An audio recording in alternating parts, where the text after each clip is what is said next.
અમરેલી જિલ્લાનો આ ઐતિહાસિક પુલ હજી પણ અડીખમ ઊભો છે।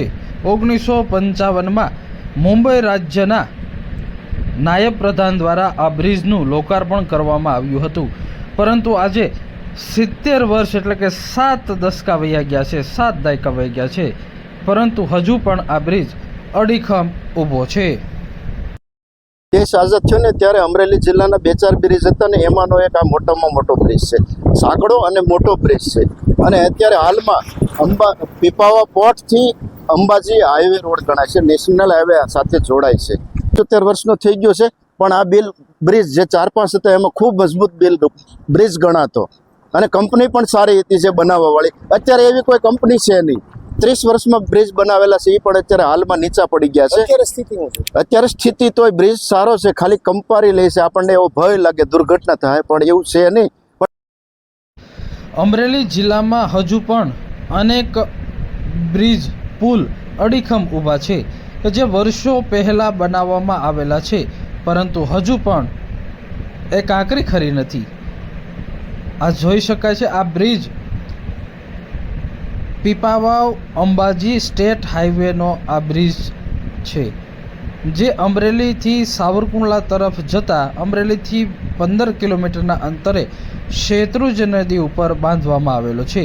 આ બ્રિજનું લોકાર્પણ 8 ઓગસ્ટ 1955ના દિવસે મુંબઈ રાજ્યના નાયબ પ્રધાન ઇન્દુમતીબેન શેઠના વરદ હસ્તે કરવામાં આવ્યું હતું। આજે પણ આ બ્રિજ અડીખમ ઊભો છે। 70 વર્ષ આ બ્રિજના થયા છે, પરંતુ આજે પણ આ બ્રિજ અડીખમ ઊભો છે। શેત્રુંજી નદીના અનેક 2015ના સમયે આ પુલ ઉપરથી પાણી પસાર થતા હતા, અનેક ધોધમાર વરસાદ પડ્યા છે અને આ પુલને અટકી ગયેલા પાણી પણ છે, પરંતુ હજુ પણ આ બ્રિજ અડીખમ ઊભો છે। અમરેલી જિલ્લાનો આ ઐતિહાસિક બ્રિજ હાલ ગણવામાં આવી રહ્યો છે। પીપાવાવ અંબાજી સ્ટેટ હાઈવે ઉપરનો આ સૌથી જૂનો બ્રિજ છે અને જે શેત્રુંજી નદી ઉપર આવેલો છે, જેનું સમારકામ સમયાંતરે કરવામાં આવે છે અને હજુ પણ સમારકામ કરવામાં આવશે, પરંતુ હાલ આ બ્રિજ અડીખમ ઊભો છે, જે 70 વર્ષ જૂનો છે।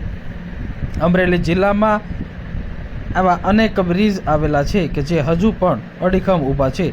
અમરેલી જિલ્લાનો સૌથી મોટો બ્રિજ આ છે અને આ બ્રિજ આજે હજારો વાહનો અને મસ્ત મોટા કન્ટેનર કે જેની અંદર 25 ટન 30 ટનનો માલ સામાન ભરેલો હોય છતાં પણ આ બ્રિજ આજે અડીખમ ઊભો છે।